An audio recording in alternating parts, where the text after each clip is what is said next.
تحياتي لكل اخواتي الاهلاويه في كل مكان، يا رب تكونوا بصحه وبسعاده وفي امان.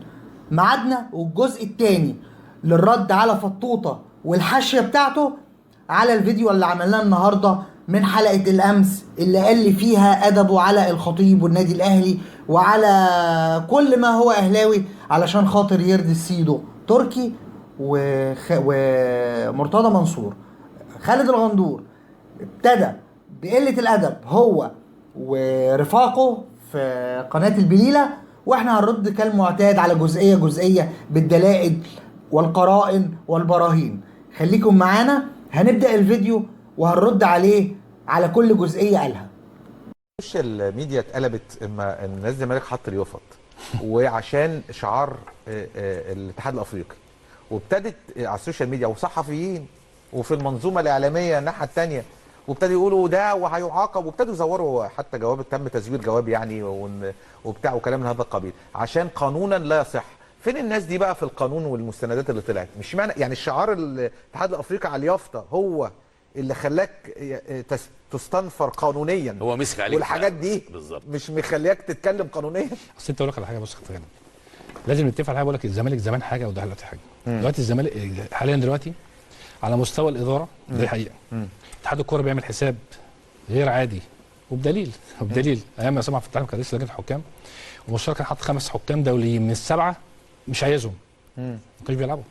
كانت كل دي مشكله كبيره جدا في لجنه الحكام، انا بقول لك ودي معلومات. مش عارفين يجيبوا الحكام ومش قادرين ياخدوا قرار ضد الزمالك ويجيبوا لعيب يجيبوا حكم الزمالك مش عايزه. دي واحده. ورغم كده الزمالك بيظلم تحكيميا يعني. لا بص دي قصه ثانيه. كفايه جهاد جريشه الكوره بتاعت لا دي قصه مستوى وقصه غلطه. بص دي انا ثقه، انا متاكد ان هو ما شافهاش، مش متعمده يعني، فاهم؟ بس هي جت كده، فاهم؟ انت بتتكلم في دي دلوقتي. الزمالك راح بص دلوقتي على المستوى الفني زي ما قلت لك الاهلي يتفوق على الزمالك، يعني الزمالك يتفوق على الاهلي على المستوى الفني وعلى مستوى الصفقات وعلى المستوى الاداري. كل ده الزمالك بقى كده ابتدى يقلب في الورق بتاعه كمان وبيروح بيتكلم في موضوع. لو انت فاكر بدايه الموضوع لما المستشار اتكلم فيه وطلع الناس فكرت الموضوع بضحك، ان انت بتتكلم في القرن اللي بيله 20 سنه. الموضوع اللي انت بتتكلم فيه بضحك اتقلب لخبر، اتقلب الناس بتفكر فيه، اتقلب اللي انت دلوقتي ابتدت ناس تطلع تتكلم. لما الناس بتطلع تتكلم في حقائق بتطلع. لا واستفز الناحيه الثانيه. اصل انت معلش لا هم التانيين برضو، بص اقول حاجه، هم التانيين تايهين برضو والضرب في كل حته مش شايفين قدامهم. بصراحه يعني انا بشفق على النادي الاهلي. يعني ليه؟ فعلا مش شايف قدامه، في اكتر من جبهه مفتوحه. بس انت بتتكلم على مستوى الكوره. الناس كلها قالت فبراير الاسود على الزمالك. الزمالك راح كسب الترجي وخد السوبر وكسب الاهلي وكسب الترجي تاني وراح كسب فبراير الابيض وصل قبل النهائي. كل دي نجاحات كوره ولا حاجه. الدوري كان رجع والزمالك لعب، يعني لعب كان هيكسب وكان الموضوع هيكمل. في نفس الوقت الدنيا مرتبكين بعد كده يخشوا في خناقات، عندهم مشاكل لعيبه بتمشي. شريف اكرامي مش عارف رايح فين، احمد فتحي ما رضيش يجدد. انا بصراحه مشفق عليهم فعلا يعني. اقول لك حاجه والله العظيم يا استاذ عصام، بص انا اعرف هذا الرجل مستشار تركي، اتعاملت معاه كتير جدا لان انا كنت فاتح قناه اسمها بيراميدز وكنت بعمل في هذه القناه واتقابلت معاه اكتر من مره. انا اسف يعني مجلس اداره النادي الاهلي لم يكن ذكيا انه يكسب هذا الرجل. طبعا يعني هذا الرجل كان قد يكون خطر اكبر على الزمالك، يعني فاهم قصدي؟ من فكره ان هو ممكن يجيب صفقات وهيعمل استاد للاهلي يعني فاهم قصدي؟ طبعا في مقابل نادي الزمالك بامواله فقط بيحاول وبتاع. الراجل ده دعم الزمالك قبل كده ولكن الزمالك بيشكره اكيد. ورغم كده الزمالك كان فيه، هو طلع بنفسه قال لك ان في لغه تبادل ما بين لعيبه تبادل مصالح وكان دائما الزمالك يشكر هذا الرجل. مش عارف يعني هي كلمه الشكر عيب؟ يعني هي كلمه ان انت حسام عاشور هو اللي هيعمل ماتش اعتزال حسام عاشور هو المستشار التركي، دي حاجه عيب؟ مش عارف يعني ايه المشكله يعني اداريا حاجه بسيطه جدا جدا وتكسب هذا الرجل، وبالعكس الرجل ده هيدعمك وهيكون عامل مساعد ليك وفي نجاحك كمجلس اداره، لكن انت بتخسره. ورغم ان انت بتخسره لكن بتتقبل منه كل هذه الاموال. يعني بالظبط. كيف أنت بتتكلم- تتقبل كل أنت هذه بتتكلم الاموال فشل. وتخسر الرجل؟ انت بتتكلم، بقول لك انا قلت لك فشل اداري غير عادي. انت مش عارف، ده انت واحد بيقول لك اقول لك الراجل ما جاش في مره قال لك انا زملكاوي، بيقول ده انا اهلاوي وعاشق الاهلي وعاشق كيان الاهلي، ده هو بيختلف مع وعندي- الاهلي بيقول اهلاوي وجاهز بالظبط. وجاهز للاهلي، وجاهز ان ادعم، وجاهز. انت بتتكلم الاهلي عنده حاله ترتيبات مش عارف يعمل ايه، بجد مش بهزر. فهمت؟ جيت انت فتحت له موضوع القرن ده، لازم ما ينفعش نعديه. الموضوع اقول لك حاجه، الناس خدت اليوفط بضحك، فاهم؟ خدت ان اليوفط اللي انت عملتها دي بضحك، بيتواقع. بدليل انت بقى سوشيال الزمالك دلوقتي، جماهير الزمالك في كل حته بتتعامل مع موضوع، بس انت بتتكلم في ده لقب شرفي. اللقب الشرفي احنا حاطيناه عندنا، قعد يتلككوا طبعا والتسخين عشان الاتحاد الافريقي. شلنا شلت الشعار واتحط الثاني. جماهير اقول لك حاجه، الاف جماهير الزمالك حاطين على صفحاتهم على الفيس، دي صفحه الصوره الشخصيه بتاعتهم بالظبط. عملت بيتواقع خلاص، استنفار. بيتواقع. اقول لك على حاجه، هتروح للمحكمه الدوليه، لو افترضنا في اسوء الظروف الزمالك ما خدش حقه، بس خلاص ده بقى واقع. لا بقى انت كان هتبقى في عندك بطل القرن الاكثر تتويجا. الاكثر تتويجا، ما دي لا موجوده انت بتتكلم خلاص، ده بقى واقع. الزمالك هو قطاع كبير بتتكلم فيه، جماهير الزمالك عندها قناعه، وده اللي يهمك انت، ان انت فعلا نادي القرن، فاهم؟ هتتكلم بقى الاهلاويه دي قصه ثانيه. انت عارف النادي اكتشفنا ان 2008 المحطوط على يوكيبيديا دي محطوط ان الزمالك نادي القرن والاهلي نادي القرن بالظبط، 3 انديه تمام. كمان اللي في خبر بيؤكد ان الاهلي نادي القرن في 2008، مين اللي منزل الخبر؟ اسمه عمرو حسنين او عمرو حاجه كده، رئيس موقع النادي الاهلي حاجه كده، او موقع الاهلي معرفش حاجه كده. يعني تخيل منزل خبر على اليوكيبيديا ده واحد رئيس موقع اهلاوي، فاهم قصدي؟ انت عارف هو يعني ده مصدر الخبر الاول، دايما بيقول لك ده مصدر الخبر الاول، اول واحد نزله. بس انت بتتكلم في حقائق. يعني انا بقول لك حاجه، احنا لسه بنتكلم، بيقول المستشار جاب ورقه امبارح، صح كده؟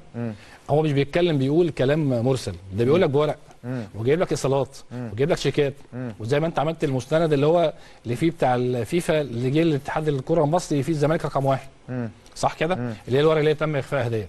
الفتره دي اللي هي كان فيها كابتن عبد الصالح الوحش كان هو رئيس لجنه مؤقته في اتحاد الكوره فعلا. تمام. ده واقع وبتتكلم فيه، دي حقائق بورق. زي ما بقول لك كده، يعني انت يعني قطعتني في حته الاعلام. امبارح الاهلي ما شافوش، النهارده المداخله اتذاعت تاني، صح كده؟ النادي الاهلي بكره الصبح اعتقد الاهلي ما شافوش المكالمه، عشان بقول لك الاهلي ما شافوش دي، ما شافوش ما شافوش بالماتش، ما شافوش المداخله. المداخله اتذاعت تاني النهارده. المفروض النادي الاهلي يرد، لازم يرد، يطلع بيان. لو ما ردش يبقى الاهلي كده في موقف، هم مواقف الاتهامات بحقيقه خلاص عليهم. تمام. سمعنا قلة الأدب والإسفاف والانحطاط والكذب على المشاهدين. عمرو الأيوبي ده بيشتغل في المصري اليوم ولا في اليوم السابع ولا معرفش في أي حتة، قال الزمالك بيتفوق على النادي الأهلي على المستوى الفني والإداري والصفقات، ووصف إدارة النادي الأهلي إنها فاشلة وبتتخبط، وإن نادي الزمالك فايق. وقال كمان إنه مشفق علينا من خلال إنه في لعيبة كتير في مشاكل في الفريق، وأكد إن تركي الشيخ يعني كان بيعضد وبيساهم في إن نادي الأهلي يبقى متفوق، وهو إنه أهلاوي. ووصل التطبيل وقلة أدب وإسفاف من الغندور وضيوفه في سبيل إرضاء مرتضى منصور. رد عليه خالد الغندور وقال له ايه بقى؟ قال له تركي انا كنت شايف انه خطر على نادي الزمالك، لانه كان قال لكابتن الخطيب انه مستعد يغير ارضيه النادي ويجيب صفقات ويعمل ويعمل ويعمل، وان في فشل اداري، وان اليوفط، موضوع اليوفط طبعا عمرو الايوبي رجع له تاني خالد، فقال له اليوفط ومش اليوفط بقى امر واقع، ان الزملكاويه حاطين اليوفط على الشعار بتاعهم على الفيسبوك وعلى الاكونتات بتاعتهم، وبيفتكروا حتى الأسوأ الظروف. ولو المحكمة الدولية قال ان الزمالك مش نادي القرن، لا خلاص بقى دلوقتي في يفط في امر واقع ان الزمالك نادي القرن، ومش مهم الشعار، يعني عافية. يعني انا اجيب شهادة ان انا واخد دكتوراه وانا ابقى واخد اعدادية، بس عافية بقى، عافية من غير ختم ومن غير اي حاجة، انا عافية. هي طلع لي بطاقة يا سيدي ان انا معايا دكتوراه، انا حر، هي بقت كده. هي بقت عافيه. والمشكله ان كل الهبل اللي المفروض يبقوا مثقفين والناس تحتذي بيهم مصدقين الهبل وبيمشوا وراه معاهم للاخر. انا عايز اقول للاخ الايوبي والاخ فطوطه والاخ الثالث اللي معاهم، اللي حصل ان تركي كان عايز يسيطر على النادي الاهلي، مجلس الاداره واللاعبين والمدربين. انا قررت اجيب مدرب، انا قررت اغير مدرب، انا قررت امشي دياز، انا مررت اجيب دياز، انا قررت عشان اجيب مش عارف كذا، انا قررت. يبقى الحاكم بامره في النادي الاهلي، وكابتن الخطيب ومجلس الاداره يقولوا له سمعا وطاعه. هو كان الخطيب التركي نازل بفلوسه علشان كده، علشان يبقى الامر يعني الامر الناهي في النادي الاهلي. طبعا الكلام ده ما ينفعش في النادي الاهلي. انت تبقى محب وتساهم، ولكن مالكش تتدخل في قرارات مجلس اداره، ومالكش تتدخل تدي لاعب ده كذا وده كذا او تجيب مدرب. احنا لما هنطلب منك حاجه انت كمحب للنادي الاهلي تجيبها، انما انت تفرض نفسك وتفرض كلمتك وتفرض سيطرتك على مجلس الاداره واللاعبين كل ما هو اهلاوي، لا طبعا مرفوض. علشان كده تركي قالوا له اتفضل مع السلامه. انت بقى بتتمحلس لتركي، بتطبل لتركي، بتمسح جوخ لتركي، انت حر. لكن ما تجيبش سيره النادي الاهلي وتقول الاهلي غلطان في قراره. يعني انت عمال تقول من الصبح النادي الاهلي لو جدعان يمشوا تركي، النادي الاهلي لو جدعان يقبلوا استقاله تركي. حصل ومشوا تركي، بقى الاهلي وحش وبيتكلموا في موضوع عاشور ومش عاشور. يا اخوانا ما هو دلوقتي كهربا اللي هرب منكم دي مش ازمه، النجاز اللي هرب منكم مش ازمه، جروس لما كان واخد كاس السوبر ورفع كاس السوبر وانتوا ما مشيتوه، قلتوا عليه ما في الخمر يا ليه. والمدرب بتاعكم لما قال، لو مرتضى منصور قال ان دي بيبسي وهي اصلا كوكاكولا، وكل الناس هتقول وراه ده بيبسي مع انه هو كوكاكولا، وهتجامله وهتطبله وهتمشي ورا هبله. مش الكلام ده منكم وفيكم. دي جزئية. نسمع الجزء الثاني سريعا ونعقب عليه. طيب عمر، تفاصيل المستشار مرتضى منصور كان بيتكلم على فكرة ان في الاجتماع لم يكن التصويت على البيان ده بالاجماع، والبعض رفض زي المهندس خالد مرتجي، ويقال ايضا ان في بعض رفضوا التصويت. هو بصراحه فعلا المستشار كلامه صح 100%. ده معلومات اليوم السابع بقى. بالظبط. انا بتنازل. بص حضرتك الكلام مؤكد هو في الجلسه امبارح. طبعا زي ما انت قلت السوشيال ميديا هو كان عندهم جلسه محددينها يوم الثلاث. طبعا انت عارف بيعملوها بكونفرنس، فيديو كونفرنس. بالظبط. كان في حاله شحن غير عاديه. مستنيين قرارات الاهلي. بص رقم واحد، كان في المجلس حاله غضب من محمد سراج، من بعض الاعضاء، خاصه الكابتن محمود الخطيب كان غاضب جدا منه طبعا. وبعض المقربين منه من داخل المجلس قالوا له لازم تعمل اعتذار عشان الامور تبقى هاديه. ماشي. لما جم يتكلموا في حتتين في التصويت على موضوع الغاء الرئاسه الشرفيه، تم التصويت في 3 بالفعل زي ما المستشار قال كده. معلوماتي ان هم خالد مرتجي، خالد درندلي، مهند. في بعض الناس يقول لك العامري فاروق، انا بقول لك لا، يعني في اللقطه دي مش العامري فاروق هيكون موجود. دول الثلاثه.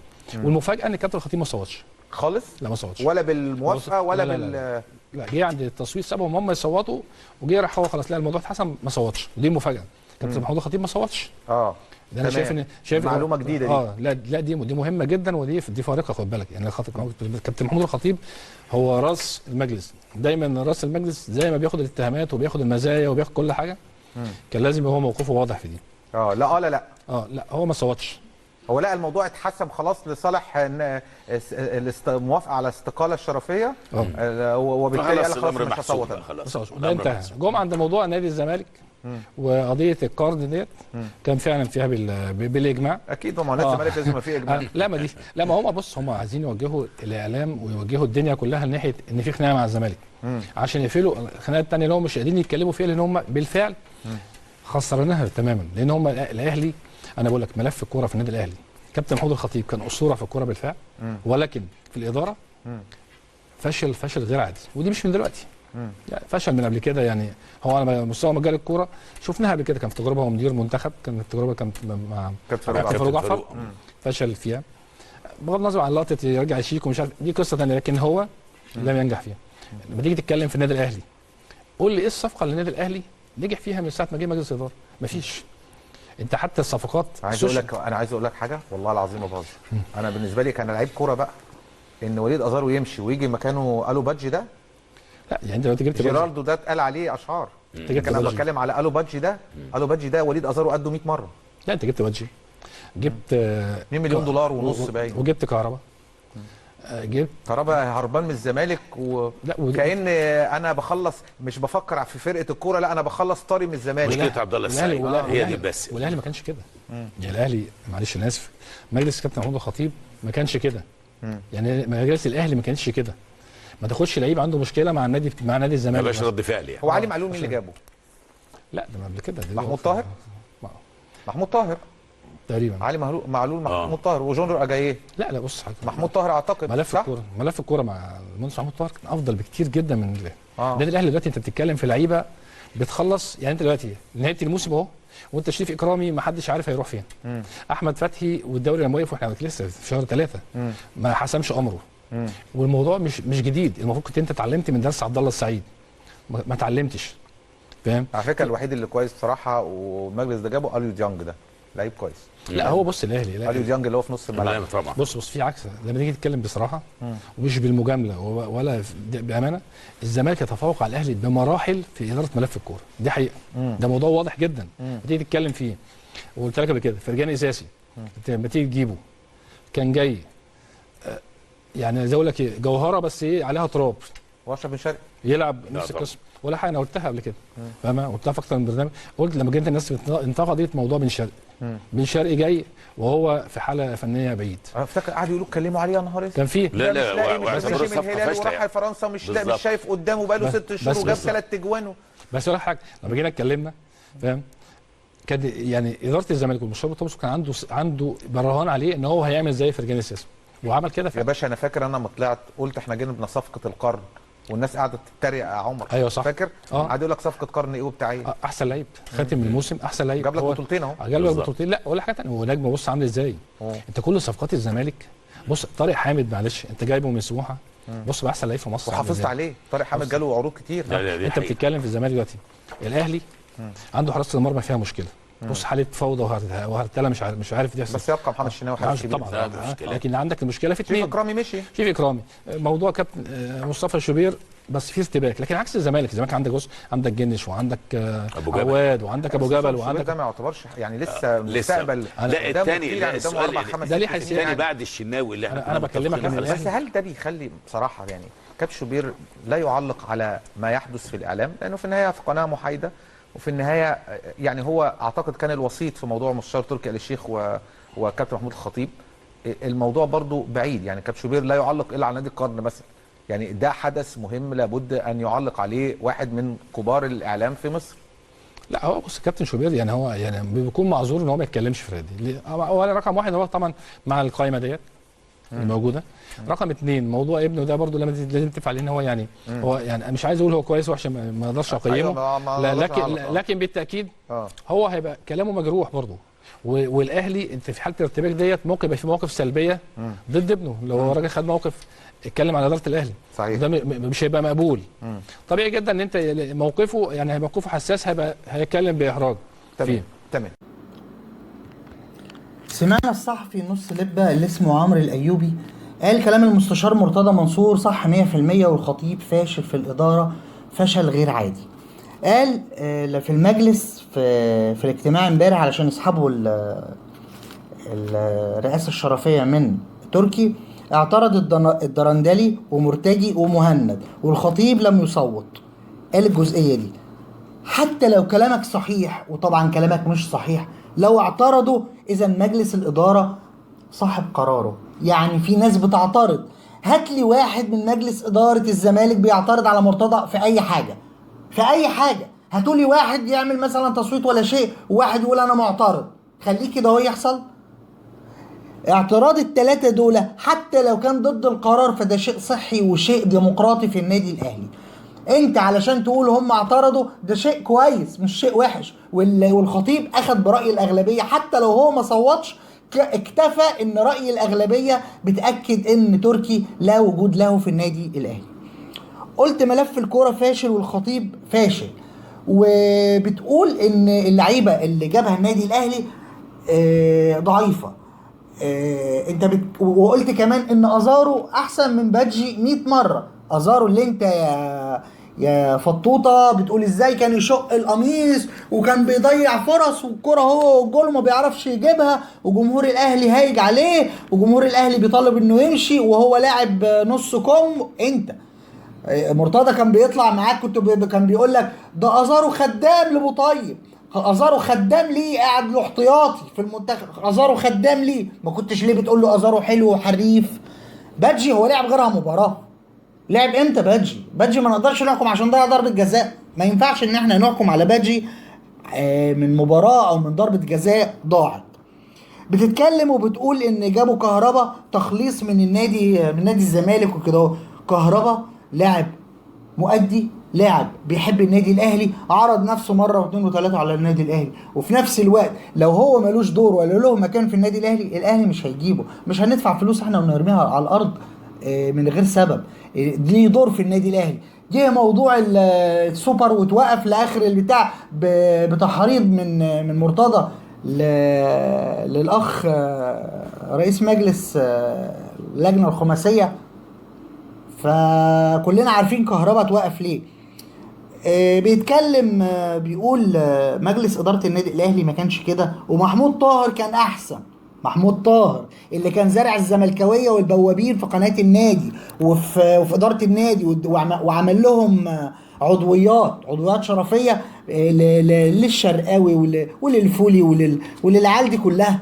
كان النادي الاهلي لما قال عادل القيعي قال النادي الاهلي مخترق. ايوه مخترق. ما الناس دي كلها كانت بتشتغل في الاهلي وبتمجد بمحمود طاهر وبتخفز بالخطيب الارض عشان كنس الناس دي كلها بره النادي. وبيتكلم بيقول لك احمد فتحي الاهلي انا مشفق عليه عشان احمد فتحي مشي، والسعيد مشي، واكرامي مشي، وعاشور مشي. طيب اول حاجه احمد فتحي طماع، عايز فلوس وعايز قيمه اكبر من يعني ايه اللي بيأديه في الملعب ومجهوده في الملعب. هو كبر سنه فعايز اجره يكبر على قد سنه، بعكس ما متبع خارجيا في اوروبا وفي الدول المتقدمه على رأي الفيلم. بيقول لك ان اللاعب وهو صغير ثمنه يبقى كبير، كل ما يكبر ثمنه يقل عشان مجهوده بيقل، العكس عندنا في مصر. تمام. السعيد نفس الشيء، طماع، وراح قال انا مطلوب هاخد 40 مليون وانا زي صلاح محسن الصفقه الجديده. قالوا له يا ابني صلاح محسن مش واخد المبلغ كله، ده نادي انبي واخد جزء واللاعب واخد جزء وفي حاجات تانية. ما ينفعش انت تاخد المبلغ ده كله ليك، الوضع مختلف. هاج وماج وراح هرب وراح نادي الزمالك. اكرامي مش عايز يقعد احتياطي، عايز يلعب، والراجل حقه خلاص يروح يشوف له نادي تاني يلعب فيه، مش مشكله. الراجل الشناوي كان متألق. اكرامي لما كان راكب حراسة المرمى والشناوي كان قاعد، لا امشي ولا اروح ولا اجي. لما جه الدور على الشناوي مسك في الفرصه وما سابهاش. بالنسبه لعاشور مستعجل على ماتش الاعتزال بتاعه، مش عايز يصبر، وعمال كل شويه يقول انا عايز اعملوا لي ماتش، اعملوا لي مش عارف ايه، اعملوا لي ماتش، والكوره واقفه. فانا ببين لكم بس ان الناس دي غاويه تهبيل، وللاسف ما فيش حد بيطلع يرد عليهم. احنا اللي بنتعب نفسنا وبنرد عليهم، بس بنرد. أنا تويتاية للكابتن كبير ومدربي كابتن حلمي طولان طبعا على الشاشة. كل التحية والتقدير لمجلس إدارة النادي الأهلي على قراراته المحترمة الصادرة اليوم. دي امبارح كابتن حلمي طولان نجم نادي الزمالك ومدير فني نادي الزمالك السابق هو يرى ان دي قرارات محترمه، مع ان من ضمن القرارات المحترمه ان النادي الاهلي هيرفع قضيه على نادي الزمالك بسبب نادي القرن.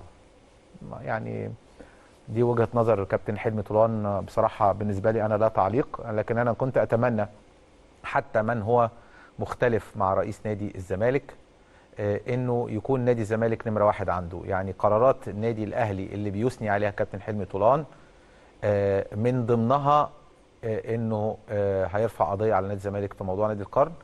في اشخاص اخرين غير كابتن حلمي طولان لم نسمع صوتهم على موضوع نادي القرن وقضيه الزمالك، رغم ان بعضهم كان يعمل داخل نادي الزمالك وعاصر البطولات ديت، لكن الألسنة ساكتة، ما حدش بيتكلم، لا يتحدث أحد عن هذا الموضوع من هو مختلف مع رئيس نادي الزمالك، رغم ان دي مش قضية رئيس أو شخص، هي قضية جمهور وملايين ولاعبين قدامى ومدربين قدامى، يعني عصروا وشافوا وسمعوا وعرفوا. وبالعقل والمنطق لابد من كل زملكاوي أن يدافع عن هذه القضية، لأنها قضية عادلة في زمن كان غير عادل ومنصف لنادي الزمالك.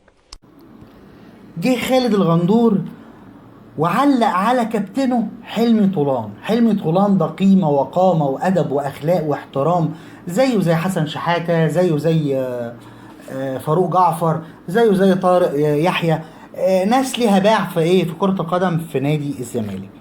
فكابتن حلمي قال ان مجلس ادارة النادي الاهلي عملت قرار كويس، وان مجلس الادارة يحترم وقراراته تحترم. فلما اثنى على قرارات كابتن الخطيب حصلت عليه هجوم غير عادي من البوابين، من احمد عيد عبد الملك مره، من فطوطه مره، من كل ما هو زملكاوي علشان بيشيد بمجلس النادي الاهلي. راح خرج ورد كابتن حلمي وقال هو عشان انا اثبت للناس اني زملكاوي يبقى ضروري ان انا اشتم في الناس واسب والعن واتجاوز في حقهم؟ هو ما ينفعش اكون زملكاوي واحترم الجميع واقدرهم وما اتجاوزش في حقهم واقدر الجميع؟ صورة محترمة عن الزملكاوي المحترم. انا مش عايز امسك طبلة زيكم. قال لخالد الغندور والفطوطة والناس دي انا مش همسك طبلة المرتضى واشتم الناس دي عشان الناس دي تقول علينا زملكاوي. لا، انا بحترم نفسي وبحترم قرارات الناس دي، والناس دي محترمة، ومش عشان انا زملكاوي يبقى انا اشتمه. فرد عليه فطوطة الرد اللي انتوا هتسمعوه دلوقتي. سمعنا فطوطة وحرقانه من الراجل المحترم اللي هو المفروض بيقول كلمة حق. يعني مش عايزين حتى الناس توجه الشكر للنادي الاهلي، حتى لو انت زملكاوي مش عايزينك، لا انت يا تطبل معاهم يا تبقى عدوهم. هو ده اللي عايزه فطوطة وسيده مرتضى. ادارة النادي الاهلي اتقدمت بشكوى النهاردة للمجلس الاعلى للاعلام، المجلس الاعلى لتنظيم الاعلام، ضد قناة الزمالك، علشان الحاجات اللي بتقولها وقلة الأدب، وفيها سب وقذف وخطف الأعراض واتهامات بالباطل على لسان رئيس نادي الزمالك مرتضى بسكليتة أو مرتضى منصور. في إثارة وفتنة وإشعال نار التعصب بين الجماهير. الشكوى كان فيها مضمونها ان النادي الاهلي بيرفض الهجوم والتطاول الغير مبرر من رئيس نادي الزمالك وبس الاكاذيب في خارج سياقها. يعني يتكلم في موضوع ملوش دعوه بيه ويكذب ويهلل على اساس ان الاهلي بيتقاضى اموال وعنده الذمه الماليه والخ الخ الخ. دي بتصب في تهديد ووعيد من قبل رئيس الزمالك وبتبث فتنه. والاهلي حذر في شكواه من استمرار قناه الزمالك في خروجها عن قواعد العمل الاعلامي المحترم. وقال النادي انه اللي بيجي في قناه الزمالك من سب وقذف وخطف الاعراض واتهامات بالباطل ده مرفوض تماما، ولازم وقفه من الاعلام، اعلام المصريين واللي هو الراعي للفتنه دي، ولازم مرتضى يكف عن هذا الهراء.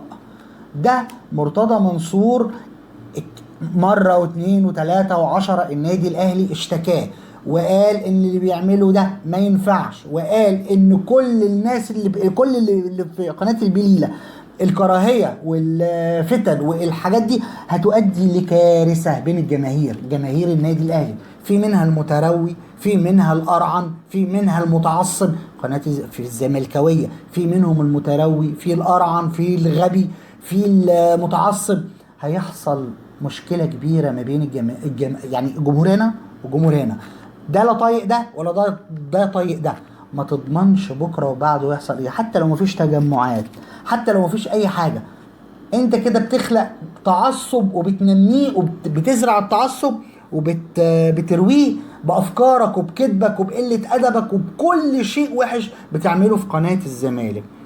انا مش عايز قناه الزمالك تتقفل، مش عايزها تتقفل، بس عايزهم يتكلموا عن نفسهم، واحنا مش هنيجي جنبهم ولا هنتكلم معاهم ولا هنقول لهم انتوا بتعملوا ايه. قولوا نادي الزمالك اعظم نادي في الدنيا، لكن مالكش دعوه بالاهلي.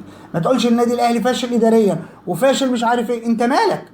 انت مالكش دعوه. اتكلم عن ناديك ونجاحات ناديك. ما تتكلم، بص، ما تتكلمش عن النجاز اللي هرب، على كهربا اللي هرب، على المدرب اللي قعد يقول على مرتضى ان هو لو كذب الناس كلها هتمشي وراه. طبل طبل طبل براحتك، انت حر، انت ومرتضى طبله، لكن ما تاخدش في ناديه ولا تقل ادبك على ناديه ولا تسلب من ناديه يعني لقب قاري وتوهبه لنفسك.